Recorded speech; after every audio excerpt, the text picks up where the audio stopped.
when you find yourself in the furnace of adversity, they're going to make the difference between you coming out the other end of that thing or you just sitting in it for a long, long time.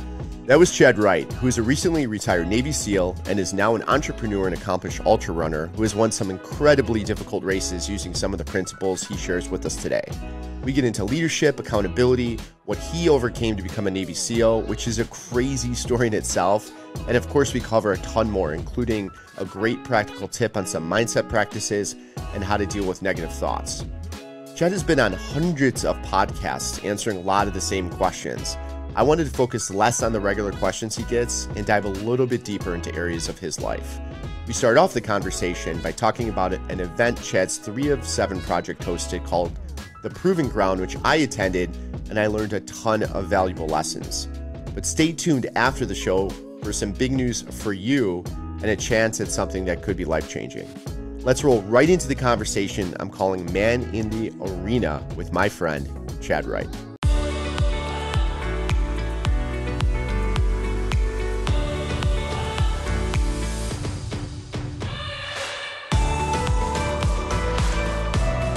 I met Chad a few weeks ago. I went to his event called The Proving Ground, which, to be honest with you, Chad, I had no idea what I even signed up for. Attended a lot of leadership training in my life, and there's something that happened in that weekend that I want to get into on today's episode regarding leadership that I learned so much about myself and the power of a team.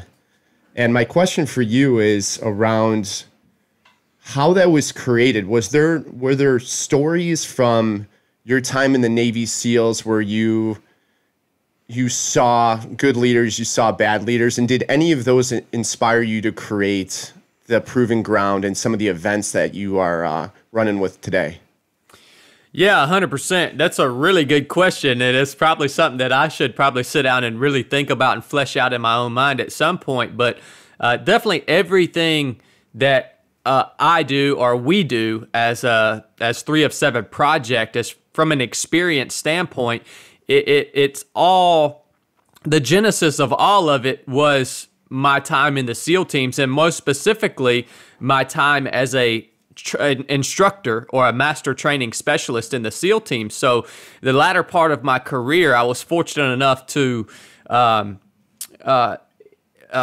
that position as an instructor where I was training actual SEALs to get ready to go downrange and fight. So I wasn't training like BUD students in BUDs. I was training actual SEALs. These were seasoned warriors, and we were getting them ready to go downrange.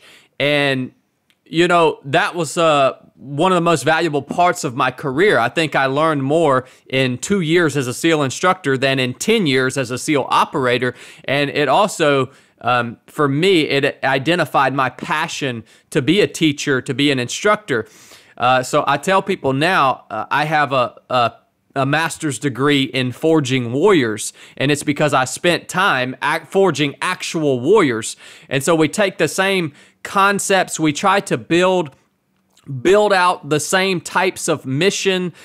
We try to create the same environment for you guys now in a civilian setting as I would have created for a actual SEAL platoon, preparing them to go downrange. And yes, I worked throughout my career with leaders, with terrible leaders, and then I also had the fortunate opportunity to get to see some examples of great leadership. And you know, when we were building out these missions for the SEAL platoons as a SEAL instructor, we would build out missions, and we wouldn't, the actual SEALs that we were training, they wouldn't know all the components of the mission. And that was on purpose, you know, and we would create scenarios where there would likely be some tension or some friction within the team. And we would do that on purpose because we want to see how We want to give you the opportunity to react and have to operate as a team when there is some friction and there is some tension. We want to give you the opportunity to go into a mission not knowing all the details, because when you do that, the training starts long before the mission. So the training starts as soon as you sign up, and then you have to deal with and overcome the anxiety that comes along with showing up to something that you have no clue what it is. And it's a terrible marketing platform. Like, it's absolutely terrible. But, you know, I'm not trying to, I have no vision to scale this into something that we're going to host for hundreds of people. I mean, the Proving Ground specifically is something that we'll do twice a year with maximum 25 people. And that's all I need. That's all I want, because it creates that intimate experience for everyone that shows up. But yeah, everything hinges upon what I did as a SEAL for sure. So the first day there, and I'm not going to give it away because that's the whole point of this, to what you just said. You have to be surprised. But I'll say that I stepped up as the LPO, the leader of my group, and what happened thereafter was just a series of failures, like from myself. Like, I pride myself on being a leader. I love leadership. I lead a company. I've always been that way, and I love leading teams. But I can tell you that the first day, after the first day, I'm laying in bed that night, and I'm like thinking about, I'm doing it like an after action in my head, thinking about all the things that I should have done differently. And it all came from small failures, nothing catastrophic, but all these little ones added up, and they were starting to eat at me. And I'm like, I'm better than this. And I was just thinking about your story and how you became a teacher and a leader in the SEALs, some of the most elite people, managing them. And in my case, much smaller case, right? But 11 alpha males that each have their own idea of what we should be doing. Can you remember going back to the first time you might have had a failure and you might have been kicking yourself or thinking about it? And I'm sure there's a series of them, but is there something that sticks out in your mind? Well, you know, I think it did. It started from the very beginning. And I can remember in SEAL training in BUDS, when I was the student trying to earn my trident through that crucible that is basic underwater demolition SEAL training. I can remember the first time that we were basically doing an evolution on the beach. It was called rock portage. It's where we bring our small inflatable boats in high surf conditions out on the ocean up onto this big rock jetty, and we have to get the boat up high and dry. It's a very intense, dangerous type of evolution. Well, once that evolution was over, we had to leave there, and we had to actually move from that location on the beach to the swimming pool, which we call the combat training tank. It's the swimming pool in BUDS is a place of misery. It's not a place to just hang out and go swim. Sunbathing, yeah, it's not a place to sunbathe. So combat training tank. So I remember finishing up rock portage and then knowing that we were having to make movement to the combat training tank, and the instructors gave us a timeline that was quite obviously unachievable. And of course, they did that on purpose. I didn't know that they were doing that on purpose. You know, in that moment, I thought, well, man, we should be able to, if they gave us this timeline to move from this location to the next location, they gave us this timeline, we're expected to be on time. Surely it is achievable. Well, it wasn't. And what I know now is it was not achievable. And they wanted to see how we would react when we were forced into a scenario where we could not possibly achieve the goal. Was the team dynamic going to break down? Were we going to get frustrated? Were we going to get angry? Or were we just going to keep trying as hard as we could possibly try and work as a team in order to meet that timeline or meet that objective, right? Which is, that's what you should do, right? And then all throughout SEAL training, they continuously did this. They would put obstacles in front of you, whether it was a timeline or a specific evolution or a specific task that was unachievable. I can remember one time during Hell Week, we had, again, these small inflatable boats that I'm telling you about. They're called IBS, inflatable boats small. In SEAL training, and especially during Hell Week, you take this boat with you everywhere you go. And most of the time you run with it on the top of your head. And I remember, I think it was about Thursday in Hell Week, we had been awake since Sunday night or Sunday day. We woke up Sunday morning, went into the tent Sunday evening, and Hell Week started on Sunday night. So at this point, I had been awake Sunday, Monday, Tuesday, Wednesday, Thursday for 4 days straight. And there's an obstacle course at Bud's. And Thursday of Hell Week, we'd been awake for 4 days. Physically, we're completely... beat down is not even the word. And they make you, or the objective is to do this obstacle course, which is a hard course to get through when you're fresh, well rested, and you're good to go. So they tell us to go through this obstacle course not only after being awake for 4 days, but they want us to take this inflatable boat with us over all the obstacles that are really hard enough to do just with your own body, right? But they give us this objective, and guess what we did, man? We spent half the day just doing everything that we could do to get through that obstacle course after being awake for 4 days, and then lugging this inflatable boat with us along the way, and we never quit. It's impossible to do. But they did it on purpose. And, how are you supposed to feel about that when life presents you with a challenge that you may look at it and say, there's no way I'm going to hit my objective on this. What are you going to do, man?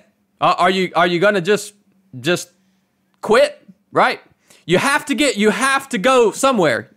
The best thing to do is just to move forward, to lean into it, just maintain constant forward motion, and do the best that you can possibly do to reach that objective. Now, even if it's not achievable, you got to try. You got to keep trying. You got to keep showing up. And this is what I learned in SEAL training, and maybe even before SEAL training, because I kind of had to do this when I had to get out and have heart surgery and all this just to become a SEAL. That constant forward motion is extremely important. And this is what not quitting is. Like when you hear somebody say never quit, or you hear me say take quitting off the table, that is what this is. It doesn't mean that you have to be some super strong, mentally tough person. All not quitting is literally just pursuing your goals as best you possibly can, maintaining that constant forward motion until something either completely stops you or forces you to change direction. That's all not quitting is. It doesn't mean you're going to reach your objective.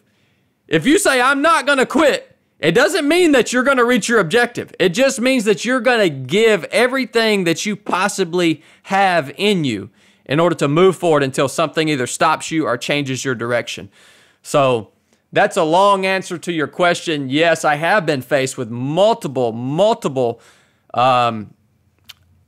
missions that were not achievable, but that did not stop me and my team from pressing forward and at least doing everything that we could possibly do in order to get as close to the objective as we possibly could.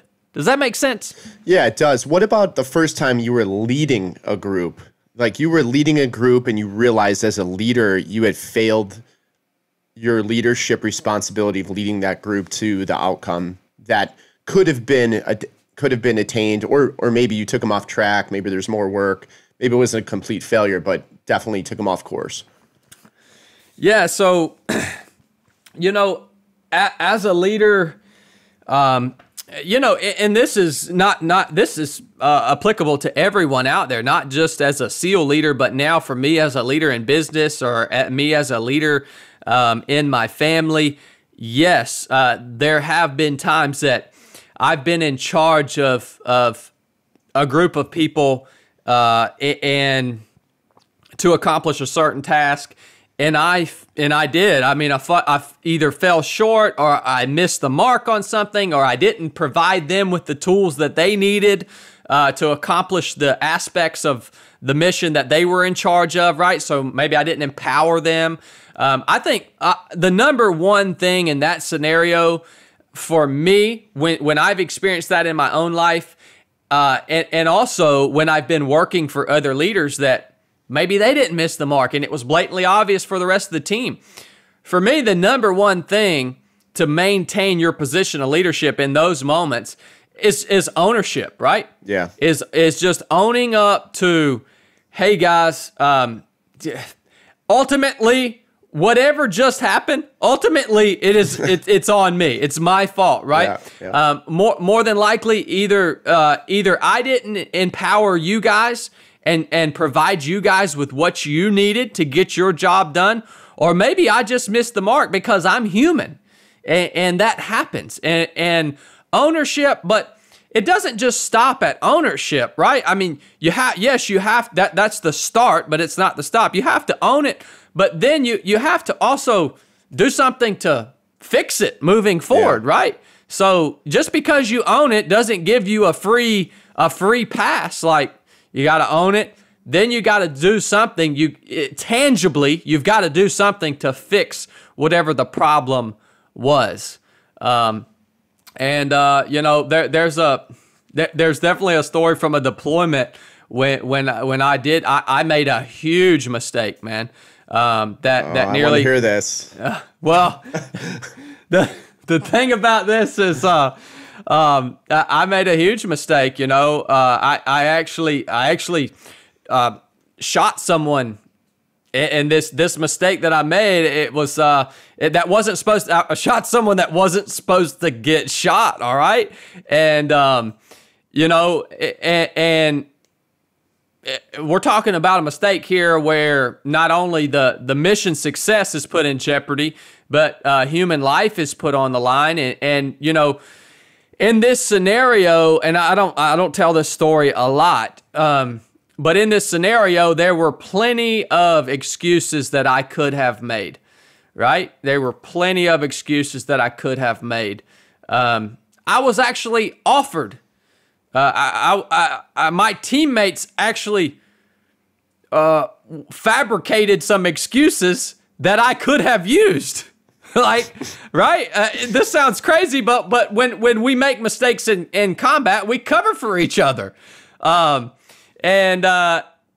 chose in that moment to regardless of the mistakes or the excuses that were available for me to use, I chose to forego any of those excuses.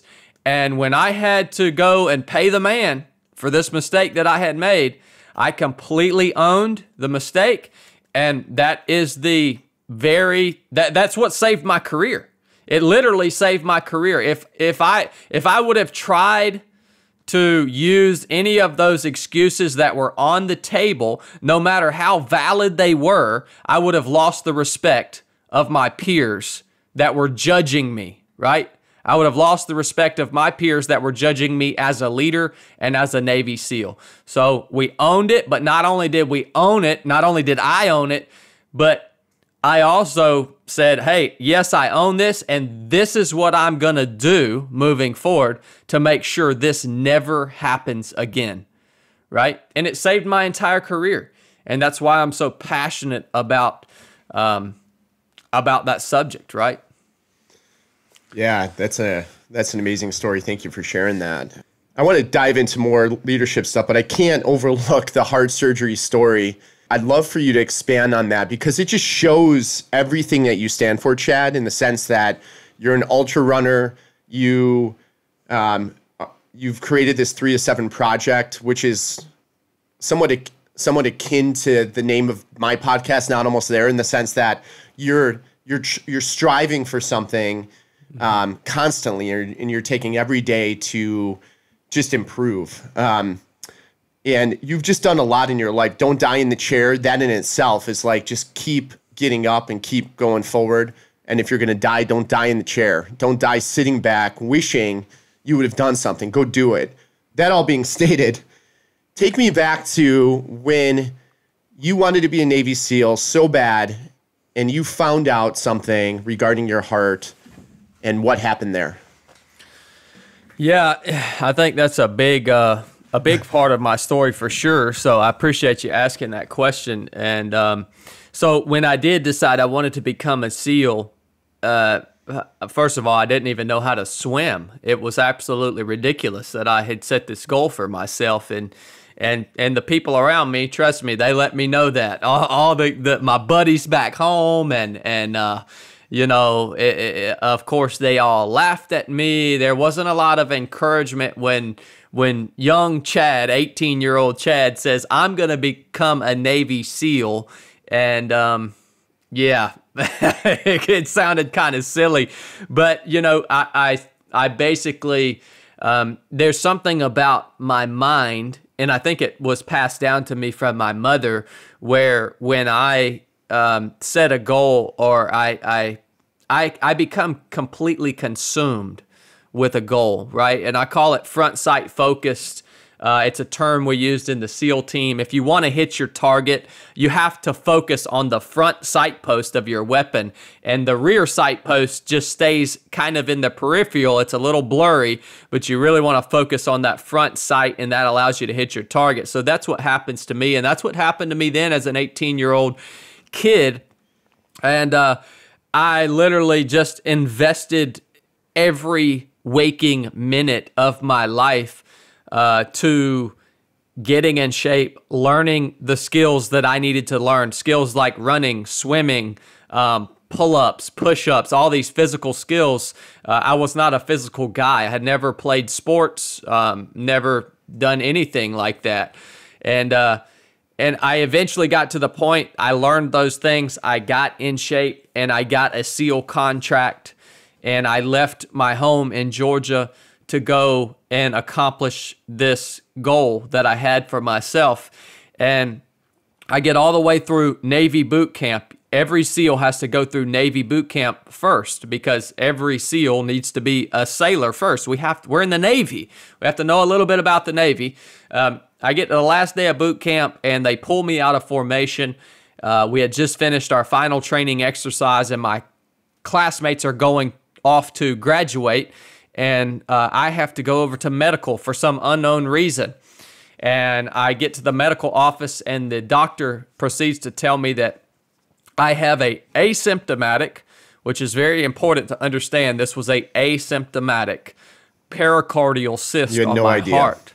Yeah. Had no clue, because it was asymptomatic. Right. So I've been living with this 7-centimeter cyst on my heart for my whole life, training, running, swimming, all this work that I did leading up to finally going to Navy boot camp. Never gave me a single issue.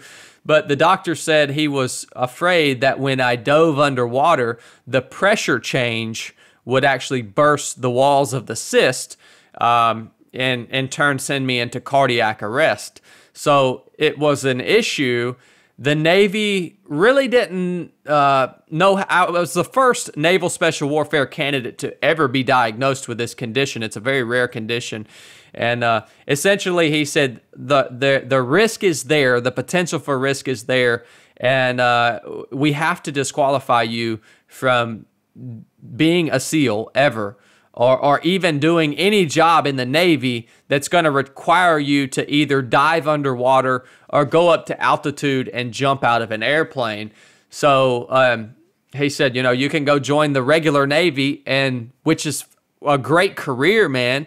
It's just not where I had set my goals. And it was a pretty crushing blow for me.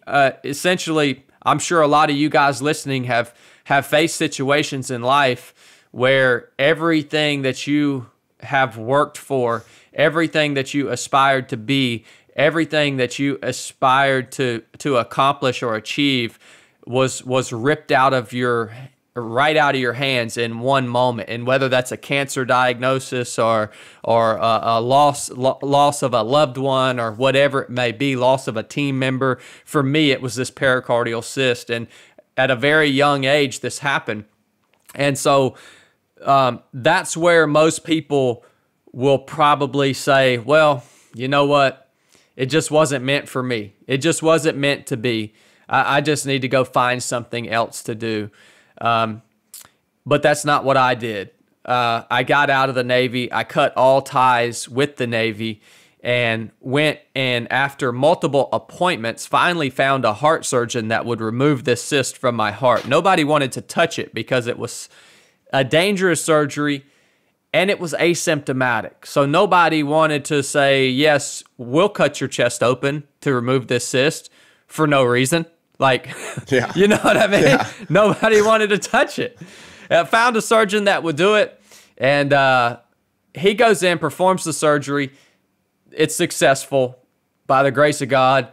And so I had the cyst removed from my heart, but here's the other caveat.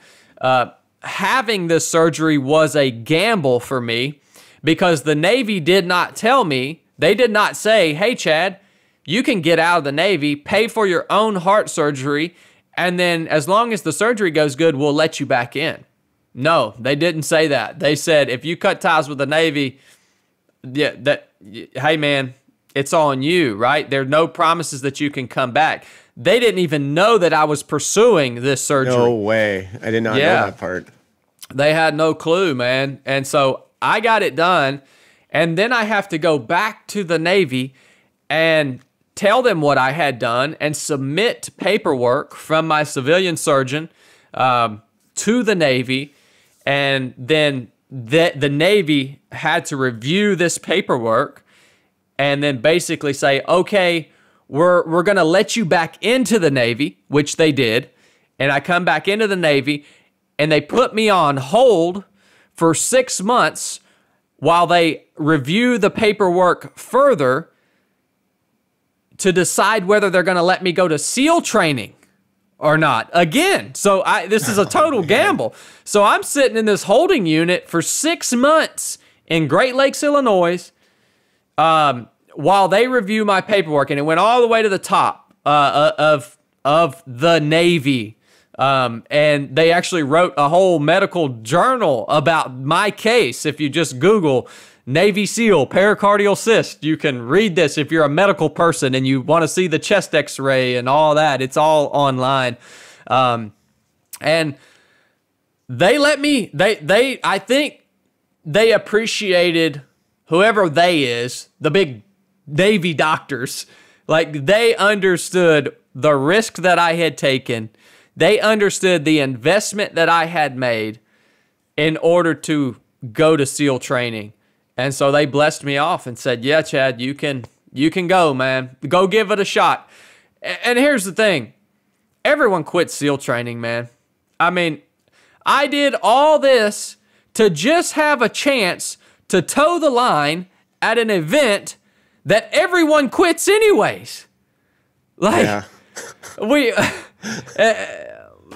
But you were so vested at that point, though. That's right. It turned out to be the best thing that ever happened to me as far as my SEAL career goes, because you're exactly right. I tell people all the time, to be quite honest with you, if I look back on my 18, 19-year-old self and I make an honest assessment after now looking back, knowing what SEAL training is, and by the way, it's the one thing in life that not only lived up to but exceeded my expectations for how hard I thought it was going to be.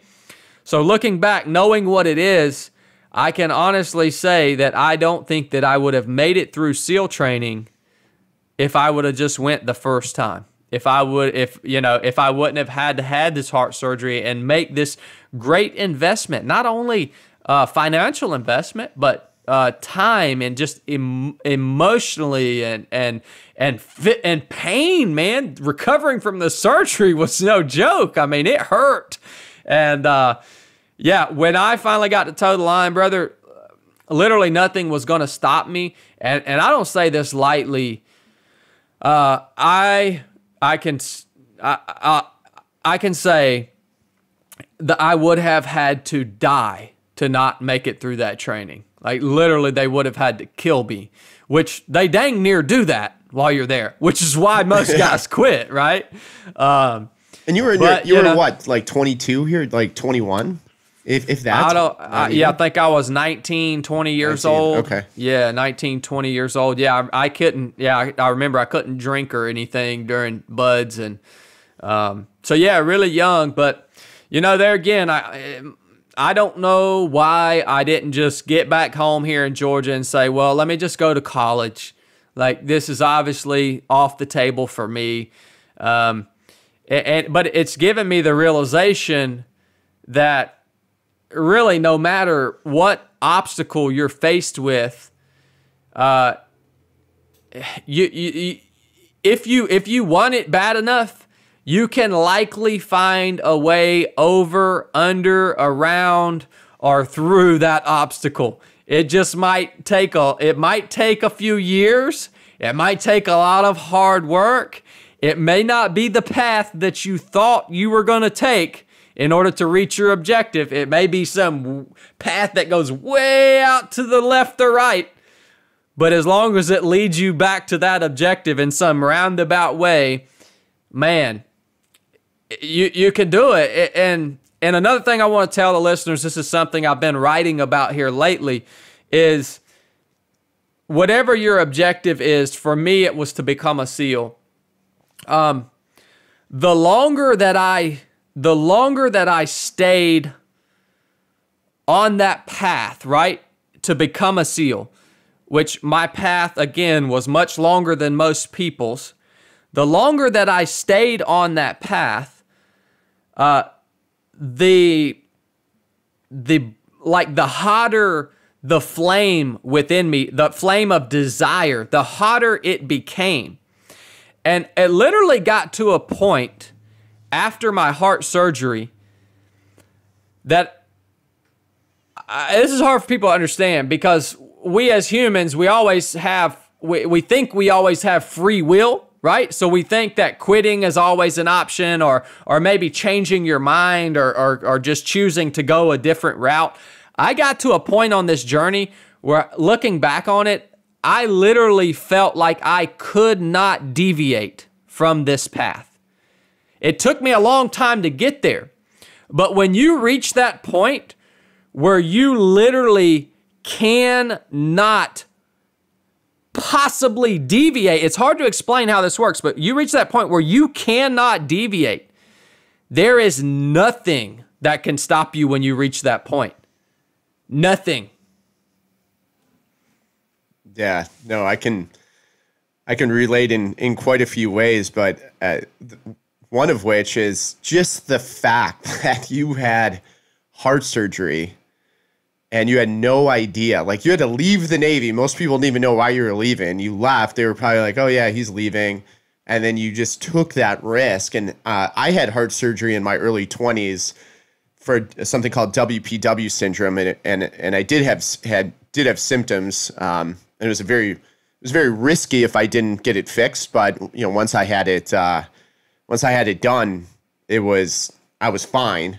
That being said, what I do remember is the next day after that surgery, the doctors coming in, the electrophysiologist looking at my metrics and saying, I don't know if we got that pathway. So basically, WPW is this extra pathway in your heart and causes it to race, and you get dizzy, you could faint, and a lot of bad things can happen. This extra pathway is 1/10 the size of one of your hairs.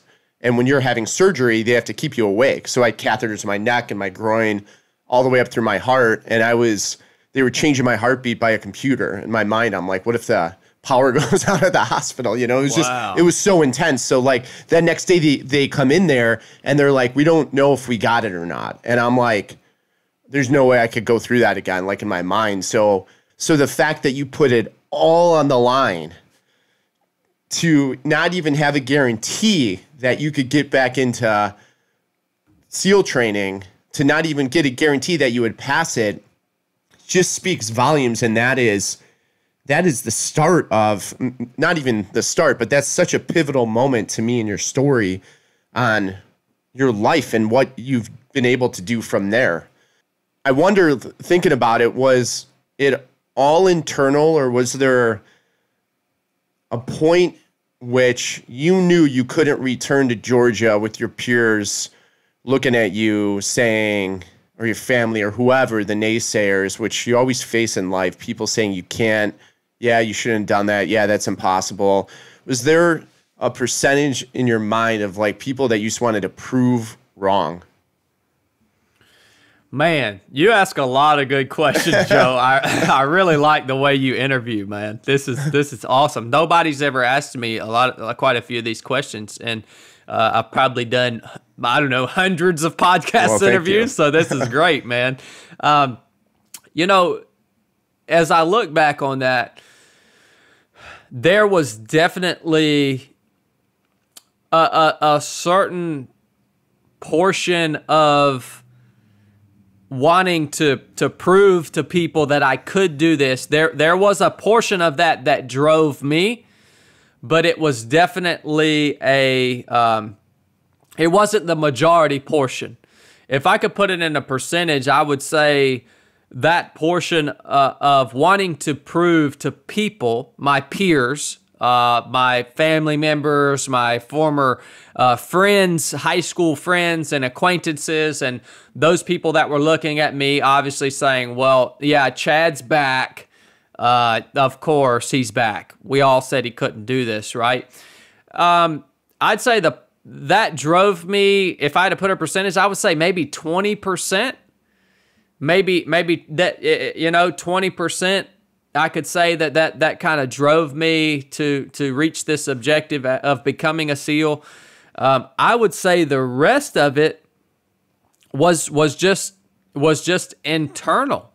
I believe that all of us are completely unique. Every single one of us humans are completely unique.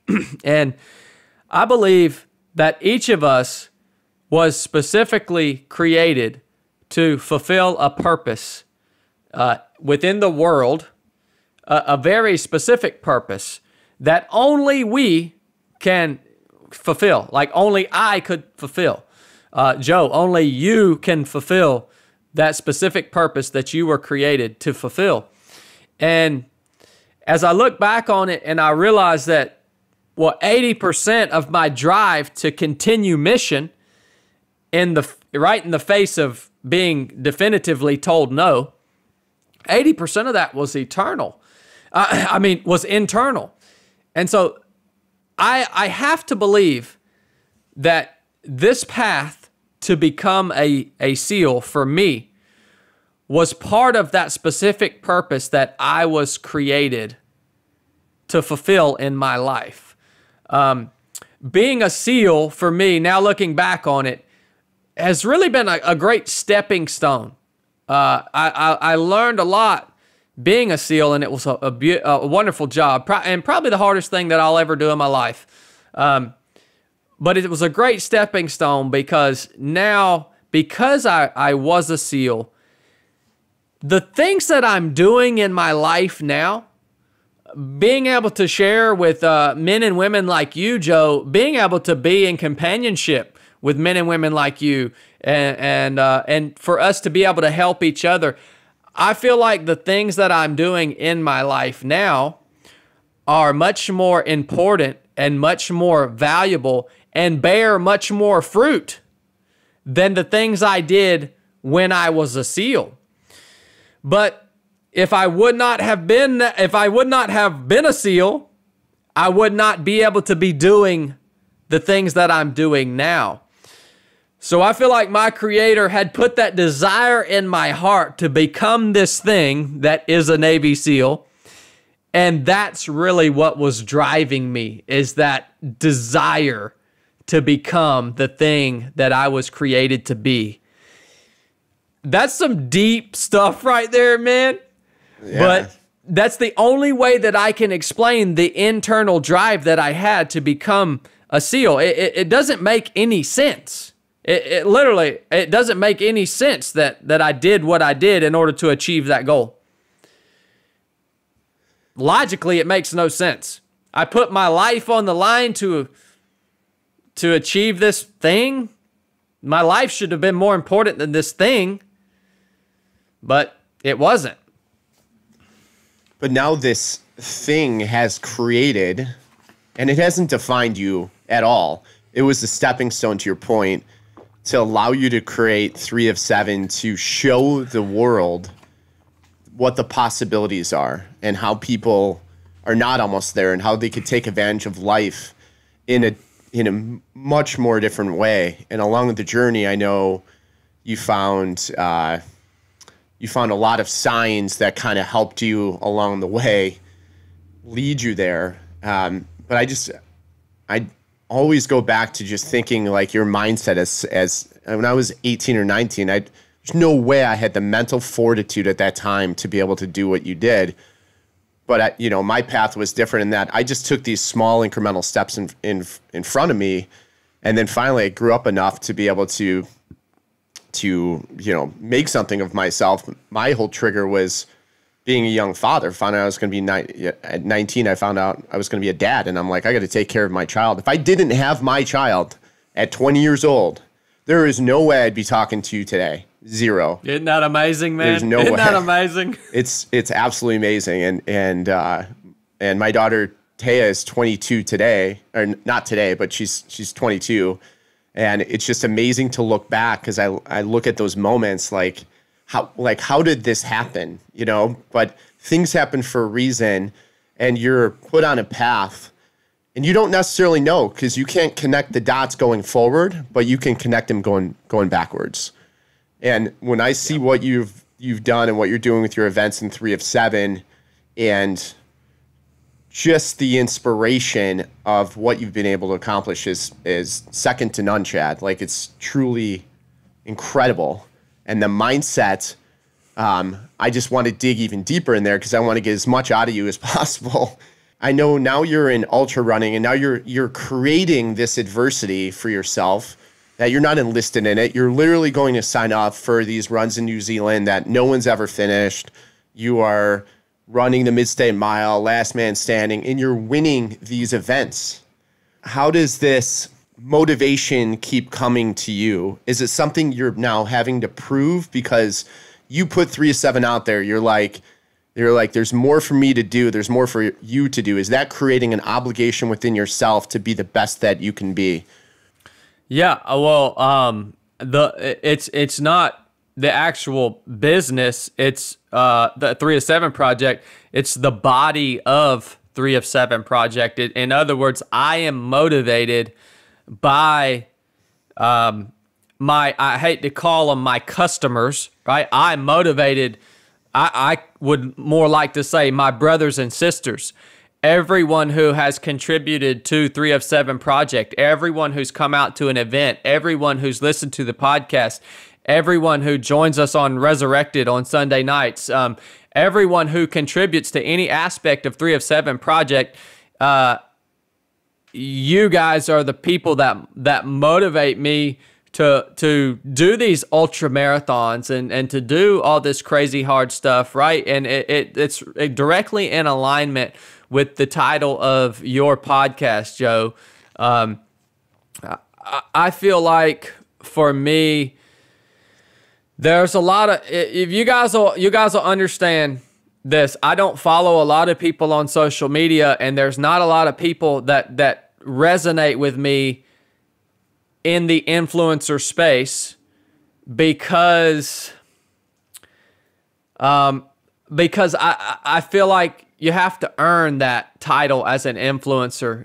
There's a lot of fake stuff out there being propagated. There's a lot of concepts, information that are either not tested on the battlefield of life, or they're just being ripped off and regurgitated and presented in a way to make a profit for some influencer or some individual.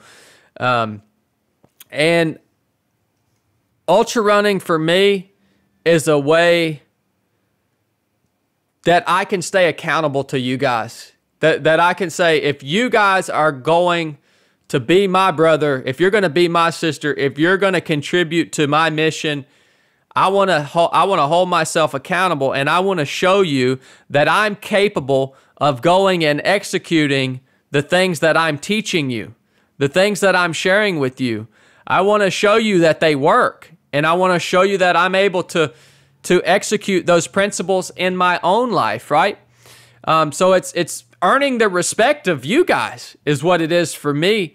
And I think, too, I have a really strong warrior spirit. And a warrior, SEAL training does something to your mind. It literally, it reshapes your mind, and it forges. It's really the most complex, effective, efficient, and beautiful training pipeline I've ever seen in my life. But it just forges this warrior mindset in you. And this is kind of the second part of ultra running for me, is it gives me something to strive against. I have to have an enemy. Now I'm not saying like an enemy like someone to kill or someone to physically fight. I have to have something to strive against in life. And in ultra running, my enemy is sometimes it's the course. You know, sometimes it's that 100-mile stretch of trail that I'm about to have to go and conquer. Sometimes my enemy is my fellow competitor. If there's somebody there that is as physically hard and mentally strong as me, that's perfect. I want the opportunity to strive or to pit myself against that person. I love that, man. I love that because it keeps me sharp. You know, a lot of Native American tribes, their greatness was judged by the strength of their enemy. And if you wanna be great, put yourself in the arena and pit yourself in a loving way, right? In a holistic way. Pit yourself against somebody that is just as good as you and see who comes out the other end victorious. And you will either achieve victory or you will crash headlong into just a nasty ball of defeat. But either one, whether it's the victory or whether it's crashing in defeat, either one of those two things will earn you respect. Because respect is earned when you enter the arena and pit yourself against a human being that is just as capable as you are. That's a powerful, powerful thing to do, man. And there's nothing wrong with it. Yeah, the man in the arena quote has been hanging on my wall for quite some time. It's absolutely true. Heck yeah. 100%. You're moving in a direction, and that is forward progress, in my opinion. You're not standing still, like, afraid. And that's exactly why I want to tell you this. The influencer space probably drives you crazy because you're putting in the miles. Like, you are putting in the miles. So there's so much talk. And I even get caught up in this sometimes. I'm like, I don't need another thing to listen to. I need to go out and train. I don't need to read about jujitsu to like get better at it. I need to just start getting my ass kicked like every day. And I'm going to learn, right? And same with running. I could read all the books I want. I could get so absorbed with technology and how to, and you know, taking supplements or whatever. Putting in the miles is what you do. And I could tell you that the inspiration that you're creating and the people that are looking up to you know that is so much more important than some of the other fluff that's going on out there. Well, Joe, I appreciate that, man. And you know, for your listeners, I hope you find me and follow me on social media. But look, I don't post every day. I might make a post once a week or something like, and it's because, Joe, just like you said, man, I mean, when we leave this call today, I mean, I've already trained this morning. We leave this call today, I got 4 hours of running that I'm going to put in this evening, and that's every single day, especially now training up for the Mid-State Mile. And we'll go out to the Mid-State Mile, and if you guys want to see these principles put into practice and you want an example of how they actually work in a really, really tough arena, tune in and watch that, because that's what that race is all about. It's for you guys. I could care less about winning. That's one of the beautiful things about SEAL training. Once you get through SEAL training and you know you've kind of done the hardest thing there is to do, you're like, all right, man, it's a true sense of freedom that I think all, especially males, but females too, try to go out and strive and do something hard. If it's just to reach a place in your mindset where you have nothing left to prove to anyone, it's a very beautiful place to be as a human being, where you're no longer worried about comparing yourself to anyone else, because, man, you know you've put in the hard yards. And at that point, it's not being prideful. It's not being prideful. It's just saying, I know I'm satisfied with what I've done, and I don't have to, I don't care about winning anymore. But I want to hold myself accountable to my brothers and sisters that listen to this podcast. You guys listen to this podcast. You should expect that out of me. And you should expect that out of any other mentor or influencer that you follow. We should hold each other accountable. I want you guys to call me out. I just started a segment on my podcast. It's called the Call Out segment, where I'm going to start calling this. If you're propagating a lie as an influencer, I'm going to call you out. And it's not out of hatred. It's not out of me trying to be mean, but I expect you guys to hold me accountable. I'm going to hold you accountable, and that's how we grow, man. That's how we grow together as a family, man. Your example of your tongue as a rudder for your body and your mindset is so huge. And you give the example, the Mid-State Mile, when you were competing, I think it was Greg, he said something like, oh, we have 6 hours left till we get to 100 miles. And you knew right when he said that, he already psyched himself out. Can you unpack that a little bit? Yeah, 100%, Joe. So yes, you're exactly right. The power of the spoken word is probably one of the most impactful lessons that I learned in my life. In other words, the words that you say actually impact your mind and actually impact your situations. This is biblical, but I learned it just through life, right? Seeing guys in SEAL training, seeing guys in hard situations, seeing guys or girls too, in ultra running, basically lose control of their rudder and start to go down that negative path with their speech. And not long after that, they would either quit or they would, not be achieving on the level they wanted to achieve. And this sounds silly to a lot of people, man, but these are minor tweaks that we can all make that are going to move us from being average to elite. These are minor tweaks that when you find yourself in the furnace of adversity, they're going to make the difference between you coming out the other end of that thing or you just sitting in it for a long, long time. Something as simple as saying curse words. I know this sounds silly, but I'm really, you have to really hone this in. If you want to be elite, you have to pay attention to the details. All right? Specifically for me, the details of what is coming out of my mouth. It's important.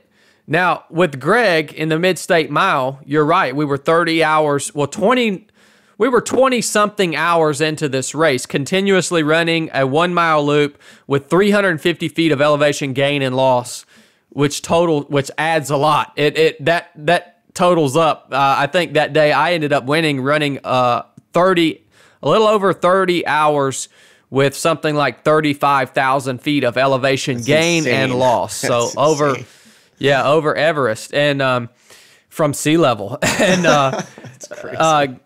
Greg was just an awesome runner. Had a resume that really put mine to shame when it comes to the ultra running side of the house. And I didn't think that I could beat him until a distinct moment. And it was, I forget what hour we were on, but he came to me and said, Chad, we have 6 hours until we hit 100 miles.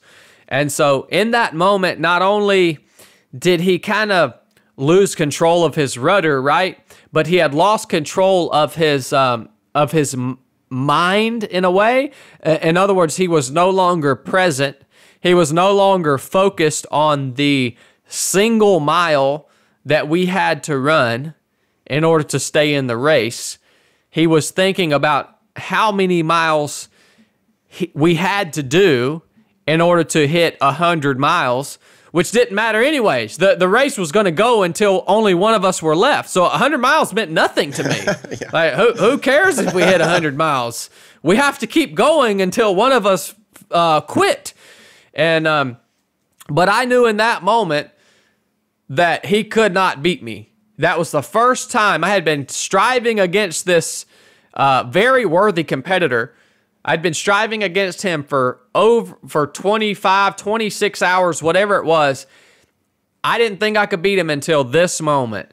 And then when he made that statement, I knew that he was no longer present and focused on what was in front of him in order to stay in the fight.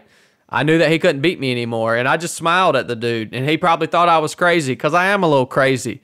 But I just smiled at him and we carried on. And it was probably, I don't know, it was just a few hours after that where his physical body actually started to shut down, which in my opinion is a result of him overextending himself mentally.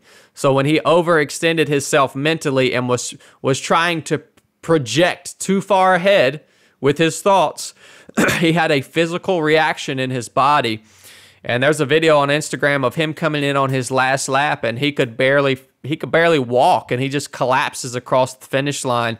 And what a beautiful example of human will that was. I mean, I'll never forget that moment. I'm not a very emotional guy, right? Not that emotions are bad. That's a whole nother subject. But I literally could not talk to this man without crying, because here is a human that's literally pushing himself to the point that his body is shutting down in order to beat me. But it even goes beyond that, because in this moment when this video was taken, Greg knew his body was shutting down. He knew that he could not beat me, but he got up and went out again to push me further, to allow me to keep going. So the last loop he ran it for me, because he knew I hadn't reached my limit.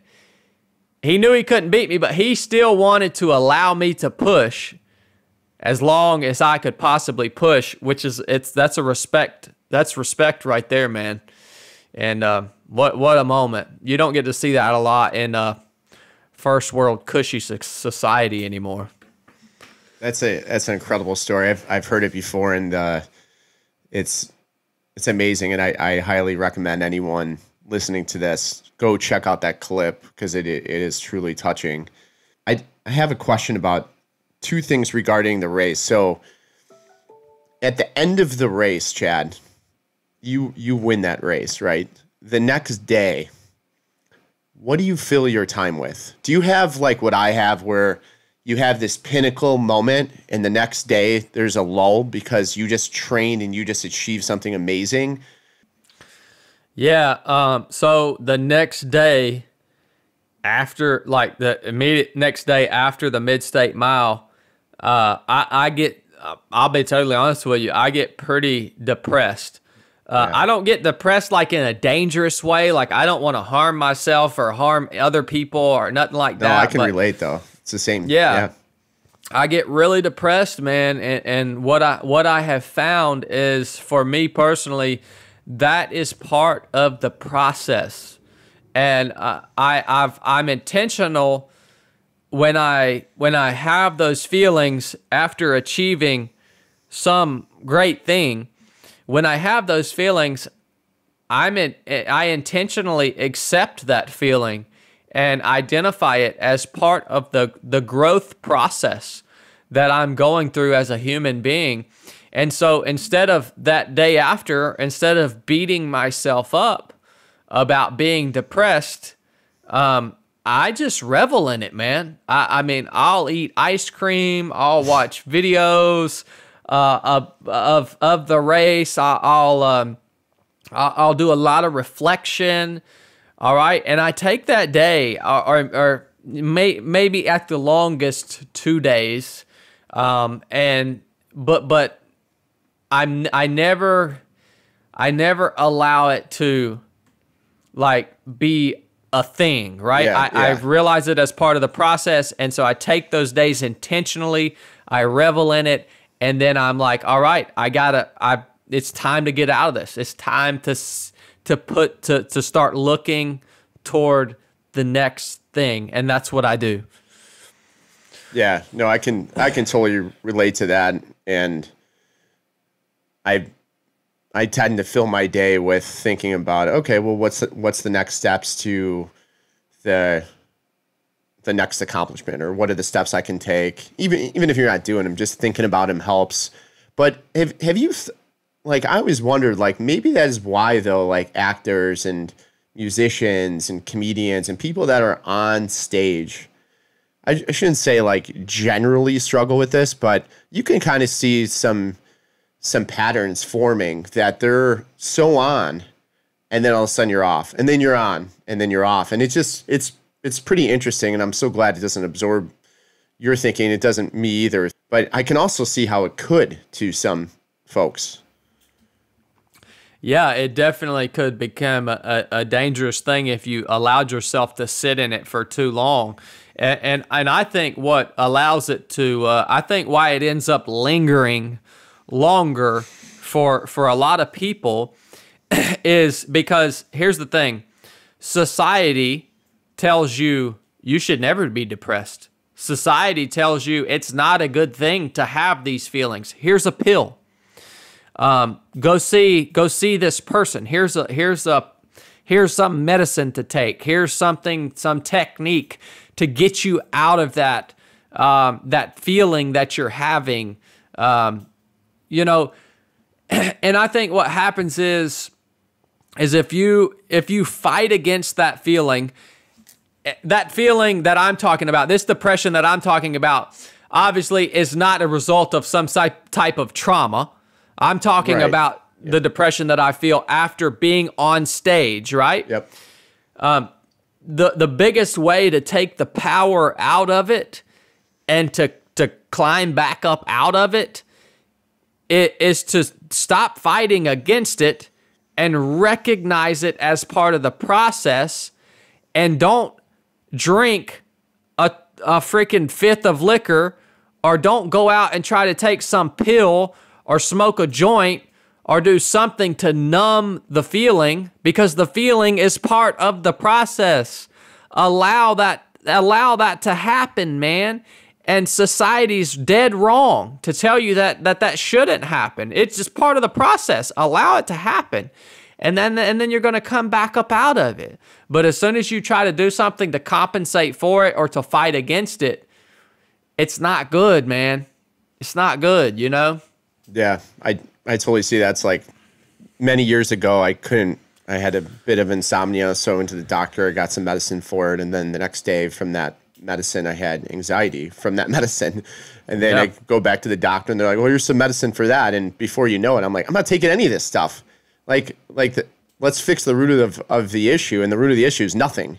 It's like, relax, like, you know, turn off, you know, do the basics that you should before you go to sleep and try to fix these problems that don't exist. But you could see this chain reaction that's created It's crazy.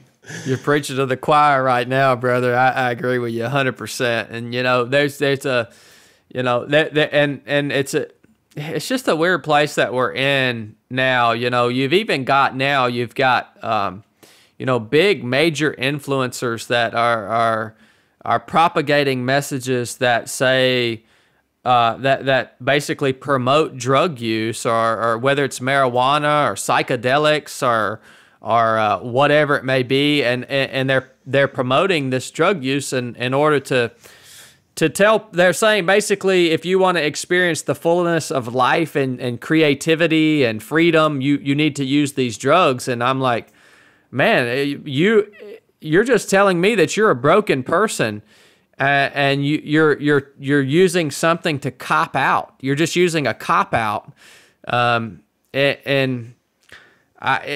hurts me. It hurts me. I mean, my wife is a recovering addict.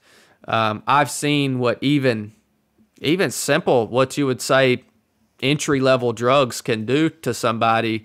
It's just a masking thing, man. Alcohol's the same way. It's a dangerous path to go down. And it's like, learn to enjoy those extreme emotions that life gives you, whether it's depression or happiness or joy, whatever it is. It's part of being alive. They all remind you that you are alive. Don't use some substance to numb it. You don't need that. You don't need that, man. The best drug is the high you get from being in a flow state or runner state. And honestly, the last time I felt that, going back to the proving grounds, was this evolution we did. And I had to grab a partner. Again, I'm not going to give a ton away, but we had to do this obstacle. We had to climb up it. And it was me and my best friend. And we climbed up. I got to the very top of it and just inadvertently screwed up. And I had to go back down and climb up it again. I climbed up to the top. And actually, the second time I did it, we were faster than the first time, even though it was completely winded. But in that moment, Chad, I can tell you that I was so present in such a flow state that nothing else mattered to me at that time. Like nothing mattered. I had a phone that is like always attached to me, running a business and talking to people all day long. It was so irrelevant. It didn't matter. What mattered was what was in front of me, and the feeling that I got from that is better than any drug, than any sip of alcohol, than almost anything you could experience in your life. And until you've done that, until you can be present and be in touch with yourself, skip the other stuff. And I'm not saying I don't drink and I don't have beers and there's a place for that too. But at the same time, there's to get in that flow state, there's nothing like it. And I just think about you running, and I can imagine how that's an addiction, that you can get into that state. It takes a little work, but once you're there, it's beautiful. Yeah, Joe, you're exactly right, man. And that's the work element of it is what most people aren't willing to. They're not willing to pay that, right? They're not willing to put in the work. And that obstacle that you're talking about is a extremely difficult obstacle. I've done it before, and it's tough, man. And I've never tried to go up it twice. I've been up it one time, but back to back twice, I could see how you could get into that flow state where you have to be super present on that obstacle, especially because there's so much going on. And running does the same for me, man, for sure. I get, 20, 30, 40 miles deep into a run, and it's just such a pure state to be in. When you're running, I just want to dive in your mind for a second, because I know I'll try and listen to audiobooks or podcasts, but my mind just wanders. It goes all over the place. And I tend to not absorb, especially audiobooks, because they're not as engaging. And then, 20 minutes will go by and I have no idea what was said because my mind just starts wandering. Are you thinking about what you're doing when you're running? Because sometimes that gets to me too, when I start thinking about it, and then I'm like, oh, I have 3 more miles left, or I'm starting those negative thoughts in my head.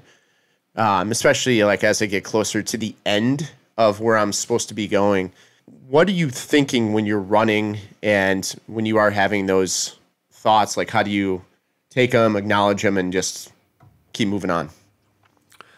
Well, first of all, that definitely does happen to me. And a lot of times when you're talking about when you're in the middle of your run or your workout, and yes, you start thinking about, oh man, I've got 3 miles left, or I've got a meeting, or I've got a phone call, or I've got something else that I should be doing, and it starts to detract from the experience that you're having and detract from your ability to be present in that moment.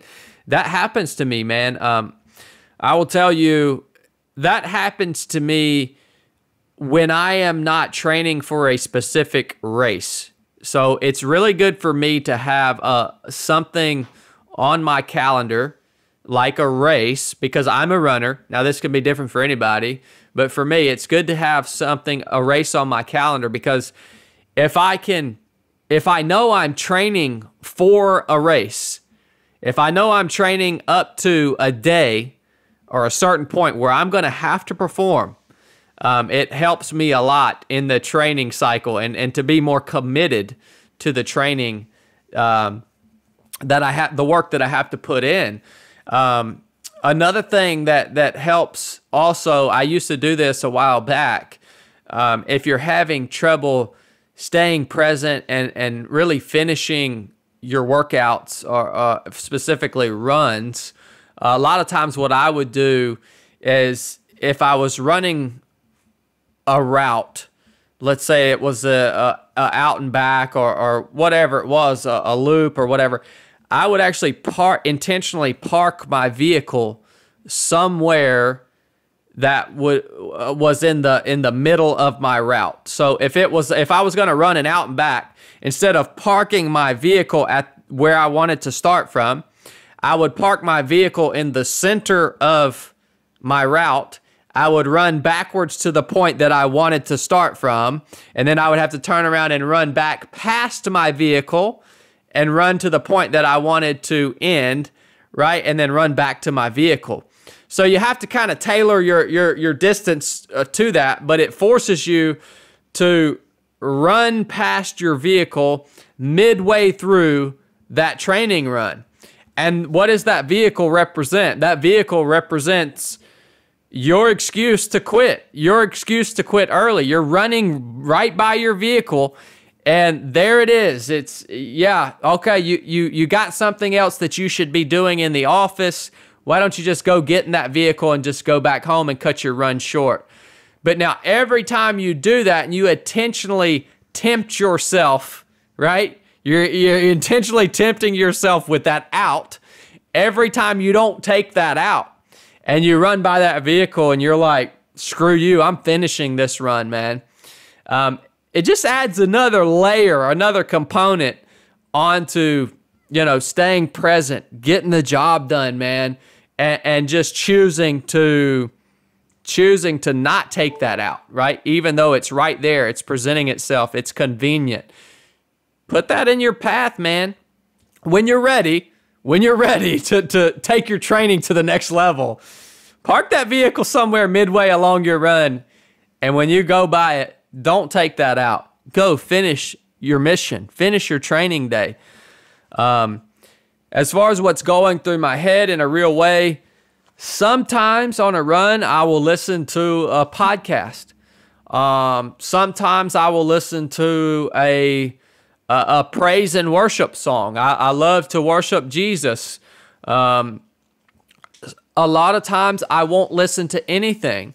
A lot of times on my runs are so long, I might listen to a podcast the first part of my run, the first 2 hours of my run, and then the last 2 hours of my run is just nothing. It's me in my own head. Sometimes my head is completely blanked out. Sometimes I'm being creative. I have a lot of creativity when I run. I think about things that I should post about, topics for the podcast.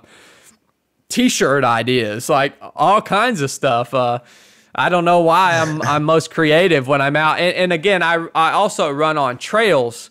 I don't run on roads, so I can really tune out or tune in to my creative side because I don't have to worry about traffic or anything like that, you know? Yeah, that's great.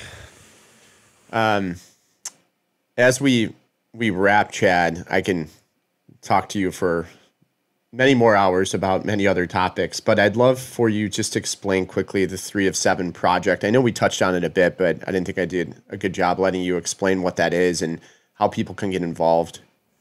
I appreciate that, Joe. Yeah, so what it actually means, the 3 is representative of the 3 aspects of us as humans, the body, soul, and spirit. The number 7 is actually the biblical number for completion. Anytime in the Bible that something is done 7 times, it's totally complete.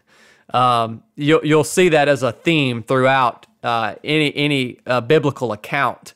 So we try to do things either through our podcast or through the events like the Proving Grounds, the basic course. We try to do things for our brothers and sisters that are going to help them master, nourish, and maintain their body, their physical body. So we want to do things that are hard physically. Their soul, which is your mind, your will, and your emotions. So we want to do things that are going to stretch you mentally, emotionally. And then your spirit. Your spirit is the part of you that connects you with your Creator. The spirit is the one aspect that we have as human beings that no other animal on earth has, right? We are conscious. We're basically, we're God conscious. We can see intelligent design in the world around us. Now, not everyone believes that. That's the way that I believe. But there's something about us as humans that we can stand on a ridgeline and watch a magnificent sunrise or sunset and appreciate and somewhat understand the magnificence of creation. No other animal can do that. I promise you, I spent a lot of time in the woods observing animals, and none of them do that because the world just is. To them, it just is. To us, it's something more, and that's because we would say that's because we have a spirit, all right? So master, nourish, and maintain your body, your soul, and your spirit in order to live the most complete and wholesome lifestyle that you possibly can live. And Joe, I know you saw it at the Proving Grounds. I think we hit all 3 of those aspects throughout the duration of our mission. And, you know, a lot of people, I think, hesitate or try to avoid digging into sharing about our spiritual beliefs and talking about that aspect in particular. But doesn't it mesh well, man? I mean, we're able to all come together from different religions, different backgrounds, and present that side of ourselves to each other, and it's so fruitful, man. The spirit side of that weekend was something I felt I was lacking in my life. And that's why I think part of it hit me so hard because I grew up Catholic, but I was really kind of out of touch, to be honest with you, of that side of my life. And we can go on, and I've heard your story of how you became in touch with God. And I think it's just an incredible story. But again, hopefully I can have you on again and we could get more into that. But that I left that weekend with this different feeling, and I didn't know I was even going to feel any of those emotions going into it because I didn't know what to expect. And the way it was all intertwined, to your point, was just magical in some way. I've attended a lot of things in my life and a lot of courses and training, but this was the real deal, especially if you want to understand the dynamics of working with a team and the power in that, and then have this spiritual side. And of course, a lot of activity along the way. You know, there's not going to be an event like this without some hustle, but it was incredible, man. And you're right. I mean, that weekend hit all 3 of those. I'm glad you explained the 7 because I didn't quite fully understand what the 7 meant. Now I do. Yeah, brother. And how can people find out more about these events? Yeah, so just go to the website, 3of7project.com. That's just the number 3 of the number 7project.com. And I think our social media is linked there. The podcast is linked there. The events are linked there. The Proving Grounds 3 Troop, which is in January of 2022, is live to register. So the link is live if anybody wants to register for that. That caps out at 25 people. We haven't really pushed it and talked about it much yet, so there is still space.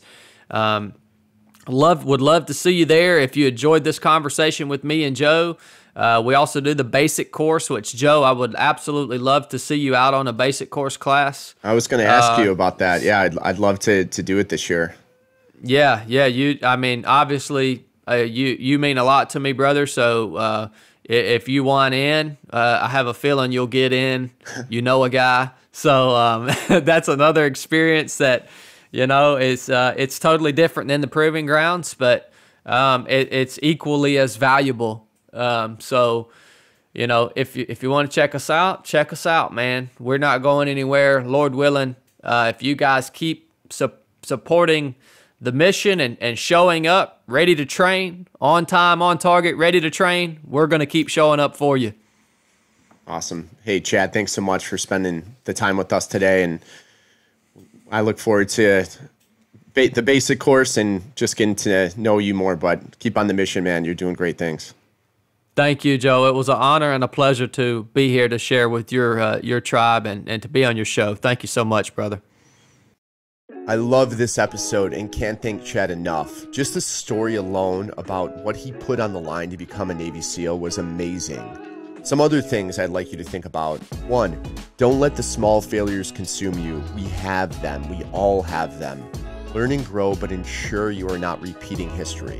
2, the longer you stay on a path, the greater chance you have of not giving up. I speak a lot about this with the power of streaks. Start to track your streaks and build those up. 3, try and get to a state, no matter what you're doing, that you can be fully present. Whether it's working out, reading, listening to music, doing something productive, it is tough with all the distractions, but it's amazing once you can be fully present in something. So, here's the big news. I got so much out of the Proving Ground that on behalf of Not Almost There and the podcast, we are giving away 2 scholarships to the Proving Ground for next year. I don't want cost to be a limiting factor for you, so the details are this. We will be paying for your ticket to the event. Lodging is included, so you just have to get there. Use hashtag NotAlmostThere, tag me Joe_Chura, C-H-U-R-A on Instagram, and use the hashtag Proving Ground, and tell us one reason why you should go. We will be accepting submissions through June 15th. Thanks again for tuning in. Next week I have Alex Sojung Kimpeng, who is an author of a book called Rest, among many other great books. Until then, remember me, you, we are not almost there.